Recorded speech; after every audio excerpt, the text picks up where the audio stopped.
Good morning, everybody. It's Alison from Engli-teach. How is everybody this morning? Good, I hope. And ready for some business English. So this month at Engli-teach.com, we are focusing uniquely on business English for our live classes. And on that note, if you haven't yet done so, join our live video group lessons. These are great because you can actually join the lesson and speak in English, practice your English with me. These lessons on the Saturday and Sunday are with me, and in the week they are with my teachers. So if you don't know, I am a British English teacher from London and I teach English every day. So let's move on with our class today, which is all about business English. So the first word that we are going to be learning today is clause. Clause. Clause. So I'm going to explain what this word means, and then I'm going to give you an example. If you were in one of our video lessons, you would be asked to practice using this as if you were in a business conversation or a business meeting. Hello to everybody over on our Facebook Live. Hello to everybody on YouTube Live. Hello. Thank you for joining us. Okay, so what does clause mean? Well, clause is a word that we use when we are describing a legal statement or sentence. And I'm going to write that down for you. Here, it is a word that comes from business law and it refers to a statement or a term in a contract, okay? Don't worry if you don't understand, I'm going to explain it with an example. Has anybody come across this? Good afternoon. Let me know where you're watching from, where you're learning your English from, which country. Tell me in the comments. And as always, if you find the lessons with Engli-teach interesting and useful, please like and share because it will help other people to learn too. Okay, let's give you an example. Our advisors have raised some questions about a couple of clauses in the contract. When can we review these? So to review something is to look back on something or to look at something. So when can we review the clauses? This would mean when can we have a meeting to discuss these clauses, these sentences in the contract.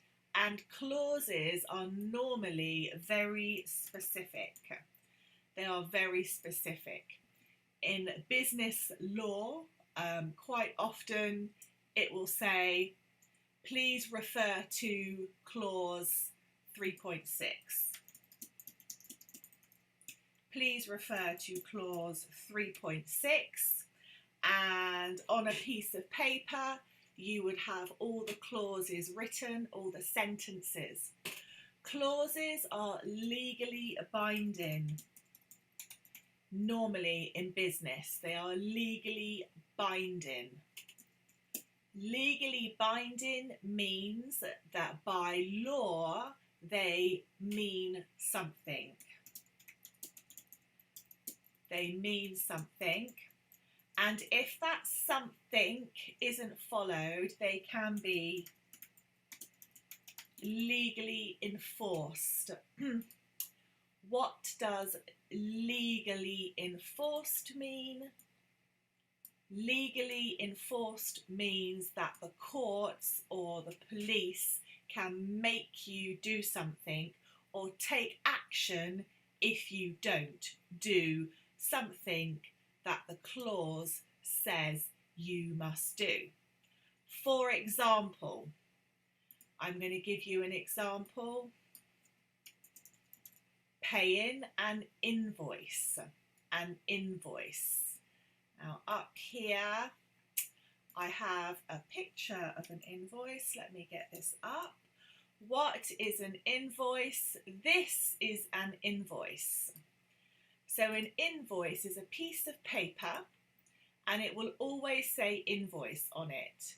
It will tell you who sent it, which company this comes from, and who it's being sent to. So if you are the business, your address and name would be here. So you would have the invoice number, you would have the invoice date. So this is the date the invoice is sent. And that's important because there is always a due date. So a due date is the date that you must pay the invoice. Okay, so they'll always have the item type. So what is the item type? Was it a product or a service? This is important because tax is different depending on whether it is a product or service. So that is why invoices always state whether it's a product or service. Next is the description box. In here, you will describe what it is. What was it? Was it for meetings? Was it for products? How many? So the quantity is how many. And the unit price. So the unit price is how much each one costs. So it is the price of one. Okay, of one. And this is the total amount of each description, each product, total amount. Okay, let me just see if I can pull this up a little bit or pull this down. Here we go. And here you will have, can you see here, tax, and you would have the amount due put here. But this has already been paid, so there is nothing due, there is nothing to pay, okay? So this is a typical invoice in the UK, in London, and pretty much I think in most countries in the world, you would have an invoice. Let me know in the comments if you have any questions. From Laos. Thank you, Sam. What a lovely, I hope you are well. Much due love and respect. Thank you. That's very kind of you. Okay, so let's move on with our next word today for business English, which is, let me get rid of some of this, which is non-binding, non-binding, non-binding.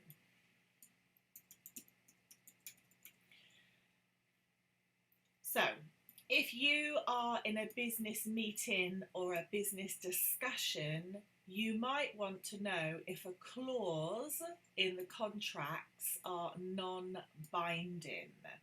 So non-binding means something cannot be legally enforced. So this means there may be a clause in the contract, but it cannot be legally enforced. The laws, courts, or the police cannot make you do something. I will add, this is quite rare. Most clauses are binding, okay? Most clauses are binding. Okay, so let me give you Another one, null and void. Null and void. Well, we use this a lot in business English, null and void. What does it mean? When something is null, it is invalid. Invalid, so doesn't exist. And when something is void, it's when something has been cancelled or deleted. Cancelled or deleted. Okay, I'm going to give you an example of this unless you know. If you know how we use null and void, let me know in the comments. Let me know. I'm going to have a little look. Okay, null and void. I'm going to give you an example if nobody else gives me one. Okay, the lease on your business offices will become null and void in 30 days if you don't renew. So renew would be renew the contract. It's not very great writing. I'm trying to write this with an iffy, a dodgy hand and a funny mouse. The lease on your business offices will become null and void in 30 days. So this is really a term that you would use in written business English, not so much spoken English. Okay? I want you at home to practice saying this. The lease on your business offices will become null and void in 30 days if you don't renew. Watch how and listen how I am saying this and watch my mouth for pronunciation, okay? And after this lesson, play this back and practice these sentences that I am saying to practice your pronunciation and to practice speaking English without big gaps, okay? Often learners of English, when they say a sentence, there is the lease on your business, and I understand it's because you're thinking, but if you want to speak like a native, one thing you need to do is make sure your rhythm and your flow is regular, just like an English person. Okay, let's get on with our next one, which is consensus. Consensus. Notice how I am pronouncing the end of this word. Consensus. Consensus. This is very soft, but it is still there. And I'm going to do a lesson this week about endings, word endings with an S, because they either get forgotten or they're too heavy quite often with learners, which changes the whole pronunciation. Consensus, excuse me, consensus, consensus. So what does it mean? When there is a consensus, it means that everybody is in agreement. When everyone is in agreement about the same subject, topic, issue, for example.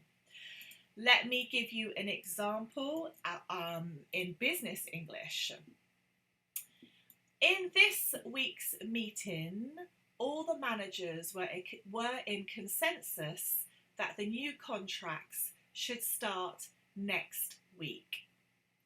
In this week's meeting, all the managers were in consensus that the new contracts should start next week. And listen when I said next week. Can you hear in my voice how I am pushing down firmer on those words, on those last few words? This is to make the statement more definite and add more meaning and punch, if you like, to my statement. I am, in effect, using my tone of voice to enforce my instruction in English. And tonality of voice in English is used very much like this. So, in this week's meeting, all the managers were in consensus that the new contracts should start next week. Can you hear that? Next week. It's very definite, okay? So practice again that. Okay, everybody, that brings us to the end of our 5 business English words. Thank you very much for your comments that we have been learning today. All of this month, I am going to be focusing on using business English. And if you want to come along to our live lesson here, which is a video lesson, so we will be using a conferencing software like Zoom, which is free. These lessons are currently only 99 cents of a euro, so not even €1. Okay, so come along for the hour. It's 1 hour. You get a full hour of English lesson with a real English teacher, and you get to really practice your spoken English. There is only one way to speak better English, and that is to practice speaking it. What you're doing now is great because you're learning new vocabulary and you're learning how I say things as a British teacher. But for you to get better, you really need to be doing something more like this. Regular speaking lessons with a qualified or teacher who can help you when you need the help. So these lessons are structured to make you speak more. The idea is for you to speak, not me. My job in these lessons even, is to listen and help to improve your English, your pronunciation, your grammar, your subject knowledge, your vocabulary, your intonation, and basically your overall speaking and learning of English. So if you want to join that, I'm going to leave a little link above or below, wherever you see this, on Facebook or YouTube. And of course, you can always just go along to the website, which is Engli-teach.com, and sign up. And don't forget, when you take our lessons, you also get access to the Engli-teach Learning Lab library, which is normally $9.99 a month. But when you take our English Speak classes, you get access to that for free. So it's great. It's a win-win. Anyway, speak to you all soon, and I will see you tomorrow for some more wonderful English. Have a great day, everybody, and goodbye.